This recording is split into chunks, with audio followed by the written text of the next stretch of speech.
Assalamualaikum warahmatullahi wabarakatuh. Selamat siang sahabat Kasih Ibu.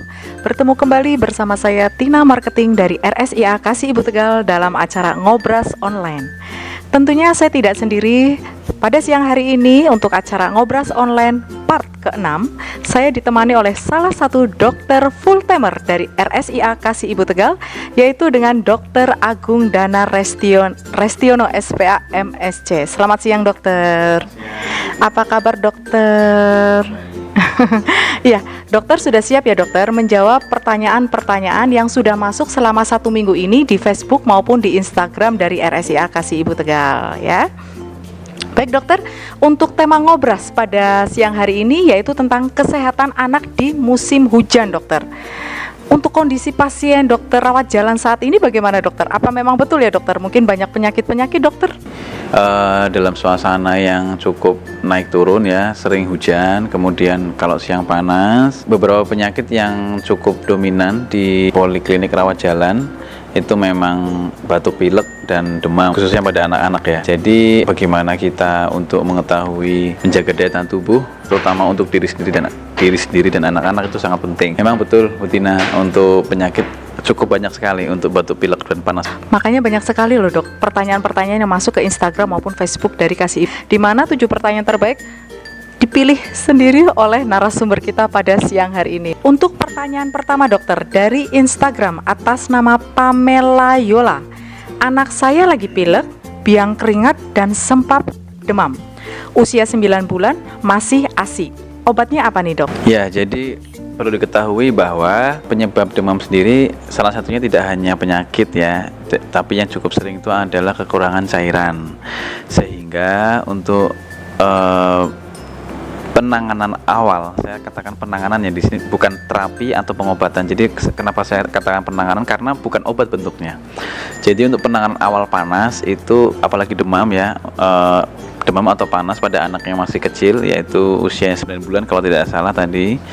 Jadi pertama kita harus lihat dulu apakah anak ini mengalami kekurangan cairan apa tidak. Perlu diperhatikan minumnya berapa kali sehari. Nah, kalau misalnya dia sudah baik, baru kita bicara ke obat.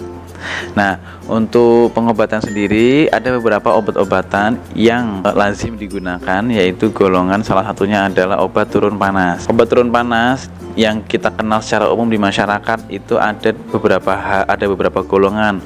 Yang terkenal namanya antipiretik ya, yaitu obat penurun panas, atau yang kedua namanya antiinflamasi. Nah, kenapa antiinflamasi itu anti peradangan? Pada anak-anak, kedua obat ini bisa digunakan sifatnya menggantikan. Artinya bisa, kalau tidak menggunakan yang satu, menggunakan yang satu ini. Nah, obat antipiretik atau turun panas yang sangat terkenal yaitu adalah paracetamol. Saya katakan kandungannya saja ya. Untuk merek patennya atau merek dagangnya memang ada berbagai jenis di pasaran banyak. Namun untuk menurunkan panas sendiri untuk anak-anak itu bisa digunakan 2 obat. Yang pertama golongan dari antipiretik atau paracetamol, kemudian yang kedua adalah golongan antiinflamasi atau yang paling sering kita dengar di pasaran adalah ibuprofen. Begitu. Jadi kalau ada panas, batuk, kemudian tadi panas, kemudian berkeringat, kemudian tadi pilek ya, ada pileknya. Nah, untuk pilek sendiri itu bisa diatasi kalau anak usia 9 bulan. Selain obat-obatan juga bisa ditambahkan, yaitu sering banyak minum, atau dalam istilah medis yang cukup lazim adalah hidrasi cukup. Kenapa? Karena pilek sendiri bisa diakibatkan karena overproduksi ya dari kelenjar-kelenjar yang ada di sekitar hidung ya. Nah, itu nanti kalau seandainya nanti tidak minum dengan baik atau tidak cukup minumnya, maka dia akan menyumbat. Nah, menyumbatnya ini yang dikatakan sebagai pilek. Oleh karena itu memang harus dikaji secara baik lagi penyebabnya apa. Nah, karena penyebab paling banyak dari panas, pilek, batuk pada anak-anak itu sebagian besar untuk anak di bawah 2 tahun itu adalah virus. Jadi untuk penggunaan antibiotik saya rasa harus dengan resep dokter, begitu ya, harus rasional. Saya rasa begitu Bu ya untuk jawaban dari pertanyaan Ibu, semoga bisa membantu. Terima kasih. Untuk sahabat Kasih Ibu, saya lupa menginformasikan dokter ya. Pada siang hari ini acara Ngobras Online kita kita siarkan secara langsung di channel YouTube Koji TV. Jadi untuk sahabat kasih ibu, jangan pernah lupa untuk like, share, dan subscribe Koji TV. Pastinya siaran kita pada siang hari ini juga akan disiarkan ulang untuk sahabat-sahabat kasih ibu yang belum menyaksikan kita pada siang hari ini ya dokter. Baik, melanjutkan pertanyaan kedua dokter dari Instagram atas nama Dita100798.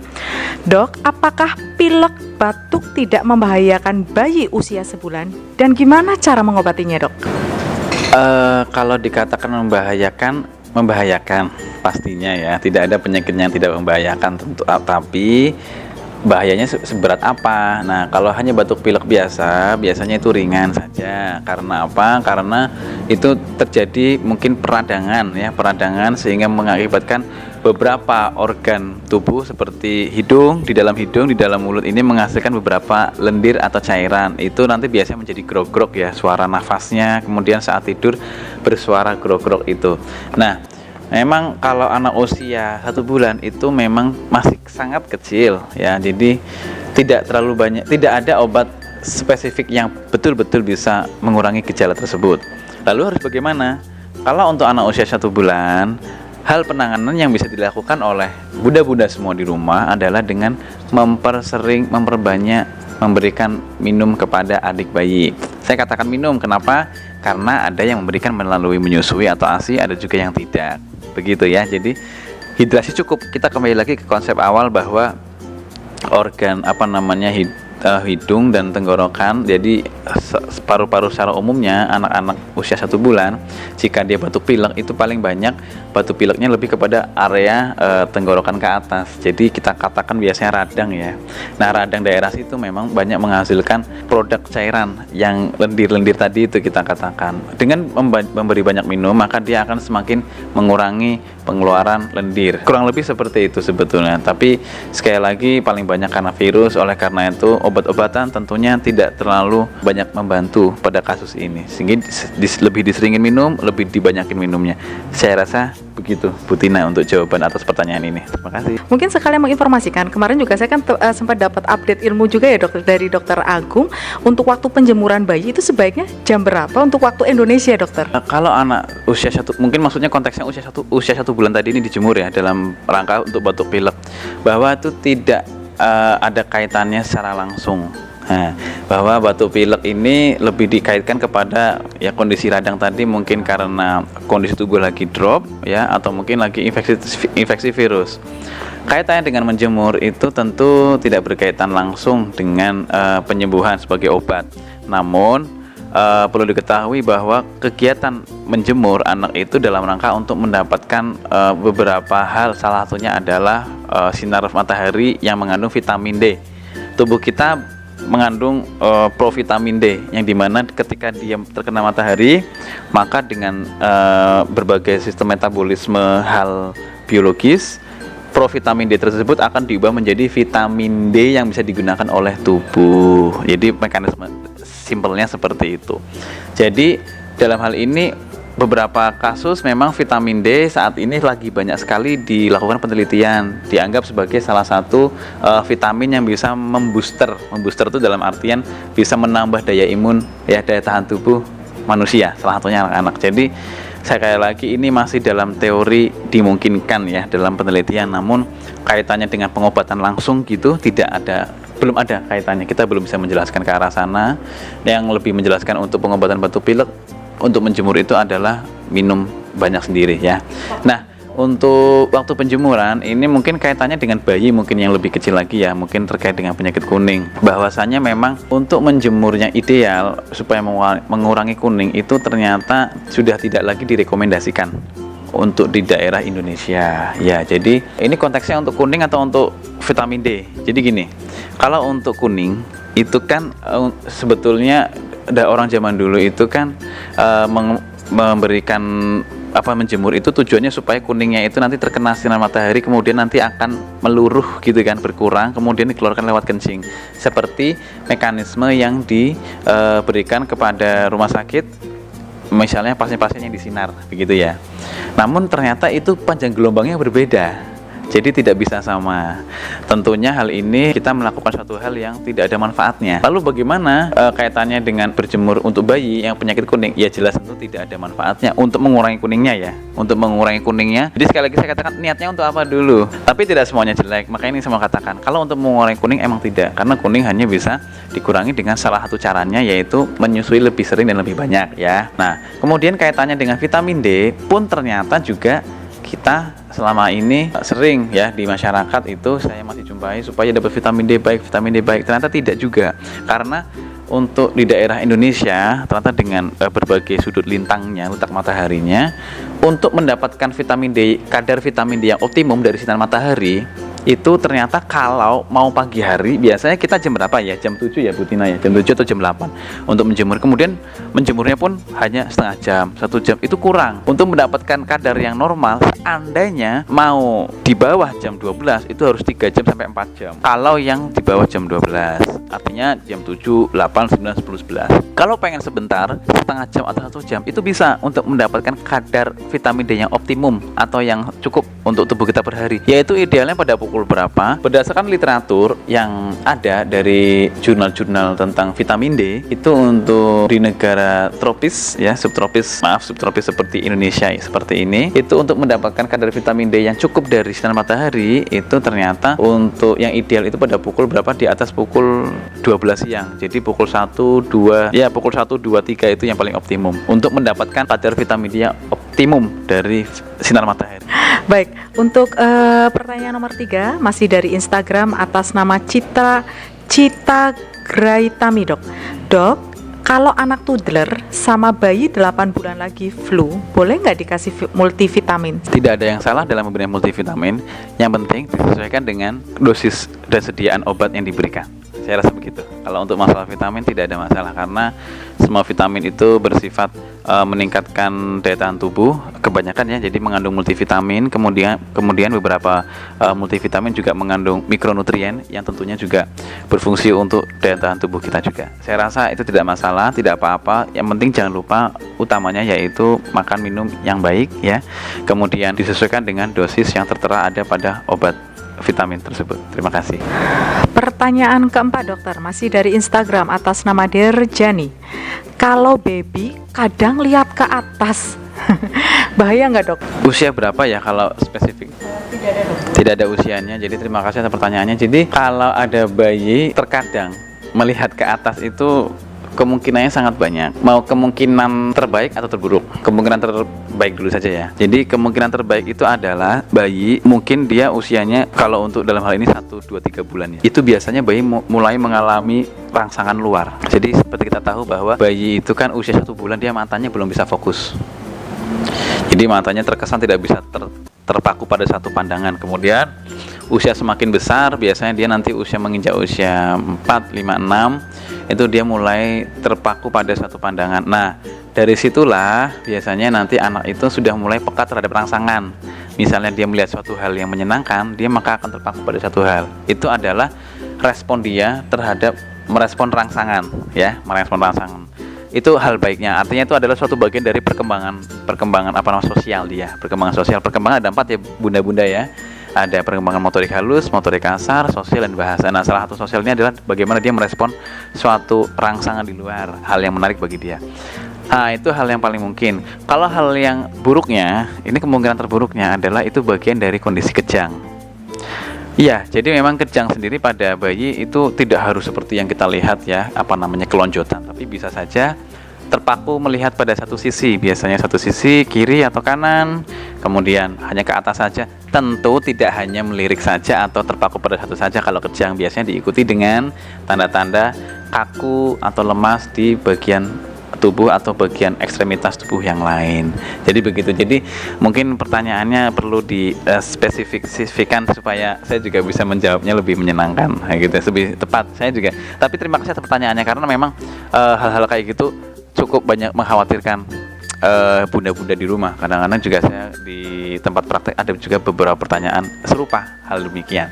Namun tentunya semoga ini yang pertama ya Bunda ya, bukan suatu hal yang mengkhawatirkan. Artinya kalau yang pertama tadi saya katakan bahwa itu mungkin adalah suatu bagian dari perkembangan dari respon sosial, aspek sosial dari kondisi adik bayi dari Bunda tersebut. Begitu ya, semoga bisa menjawab. Baik Dokter Agung, mungkin sebelum lanjut ke pertanyaan kelima nih dokter, mungkin ada baiknya dokter mencicipi dulu minuman yang sudah disupport oleh Warung Piko dokter. Sudah sesuai request dokter ya, kopi meningkatkan daya tahan tubuh ya dokter. Silakan dokter. Ya, sekali lagi sahabat kasih ibu, bahwa untuk acara pada siang hari ini selain kita bekerja sama dengan channel YouTube Koci TV, kami juga bekerja sama dengan Warung Piko dan tentunya dengan Tara Skin Center ya, agar wajah dokter Agung dengan saya lebih cerah lagi ya, disupport oleh Tara Skin Center juga dokter. Gimana dokter rasanya? Enak sekali, kopi sekali rasanya. Iya. Baik dokter, lanjut ke pertanyaan berikutnya nih dokter. Masih dari Instagram atas nama Purwanti17. Sebenarnya nih kalau saya lihat pertanyaannya sudah terjawab di nomor 1 dan nomor 2. Tapi barangkali dokter mau menjawab lagi nih dokter.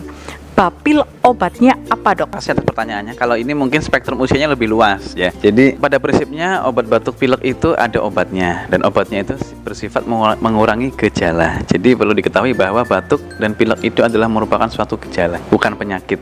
Jadi tidak ada penyakit batuk itu tidak ada pada prinsipnya, penyakit pilek itu tidak ada, tapi itu adalah gejala ya. Nah, gejala dari penyakit apa itu batuk, gejala dari penyakit apa itu adalah pilek gitu ya. Nah, obat-obatan yang ada di pasar itu ya, itu adalah obat-obat untuk mengurangi gejala. Kalau diperhatikan ya, dibaca baik-baik, itu adalah obat untuk mengurangi gejala batuk, mengurangi gejala pilek. Nah, dalam rangka hal ini tentunya saya selalu mengingatkan berkali-kali kepada Bunda bahwa obat-obatan itu tidak hanya obat, tapi adalah bisa dilakukan kita sendiri. Kalau batuk pilek jangan lupa satu, yaitu perbanyak minum ya, hidrasi cukup. Kemudian jika sedang di dalam kondisi yang dingin, bisa menggunakan masker atau selimut atau penghangat tubuh. Nah, setelah itu semua dilakukan, makan makanan yang bergizi juga termasuk di situ, baru kita beralih ke obat. Obat-obatan pada dasarnya untuk, kalau kita langsung ngomong obat ya, tadi kan udah katakan untuk yang minumnya tadi hidrasi cukup. Kalau obat pada prinsipnya beberapa obat untuk anak-anak, untuk bapil atau batuk pilek ya, itu ada beberapa jenis. Namun yang biasa kita kenal itu adalah obat-obat yang sifatnya untuk memperbaiki fungsi saluran napas ya. Biasanya dia efek sampingnya ada kadang yang bikin deg-degan. Nah, kemudian ada juga efek sampingnya dari obat batuk ini, efeknya nanti dia akan mengencerkan lendir-lendir yang kental. Biasanya anak-anak yang memakai obat-obatan jenis ini, keluhan dari orang tuanya, dok setelah minum obat ini kok makin grog-grog ya gitu, atau biasanya kok makin kental ya. Sebetulnya itu adalah efek samping dari obat. Nah, tergantung seberapa bisa seorang anak itu bisa mengeluarkan dahaknya, karena tidak semua anak sudah bisa mengeluarkan dahak ya bunda-bunda ya. Seperti kita yang dewasa kadang-kadang kan kalau batuk ya maaf ya, kadang-kadang suka menghidup kadang-kadang kayak begitu mengeluarkan lendir ya.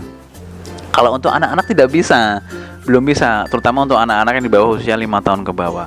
Oleh karena itu penting untuk mengkomunikasikan kepada dokter umum atau dokter spesialis anak, boleh untuk berkonsultasi tentang penyakitnya. Jadi tidak semua itu kondisinya sama, dan obatnya juga tentu beda-beda. Karena prinsip dari batuk pilek itu adalah radang. Oleh karena itu biasanya pada beberapa kasus memang di pasaran kalau kita lihat ada obat-obatan dalam bentuk sirup misalnya, atau tetes ya, drop tetes itu menulis kalimat biasanya untuk mengurangi gejala radang batuk, radang pilek untuk anak-anak begitu.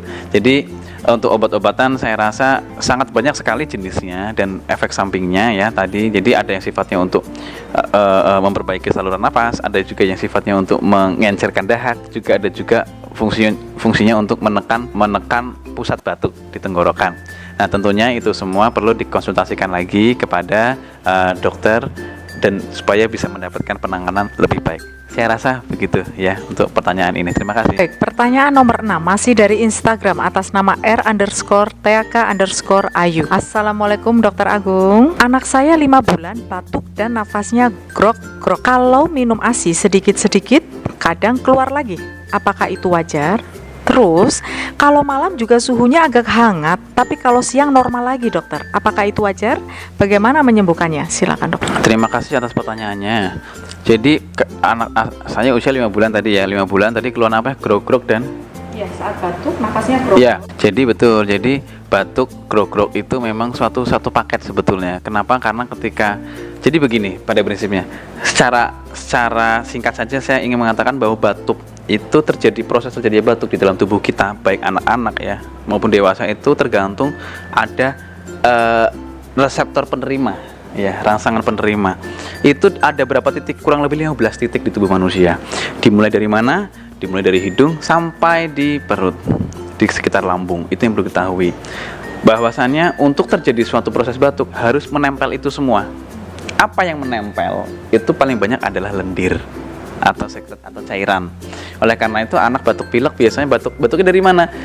Di sepanjang ini kan terdapat beberapa reseptor atau rangsangan untuk terjadi proses batuk. Ya tadi itu makanya kenapa kalau misalnya kita kadang-kadang bermain bulu-bulu, kadang-kadang bersin, karena ada reseptor bersin di situ. Kadang-kadang kalau misalnya kita memasukkan jari ke tenggorokan, kadang-kadang muntah, karena itu ada rangsangan muntah di situ. Nah, begitu pula batuk, ada sejumlah titik kurang lebih 15 yang saya ingat itu dari mulai ujung hidung sampai di lambung. Ini adalah jika dia terangsang oleh sesuatu hal, apa itu?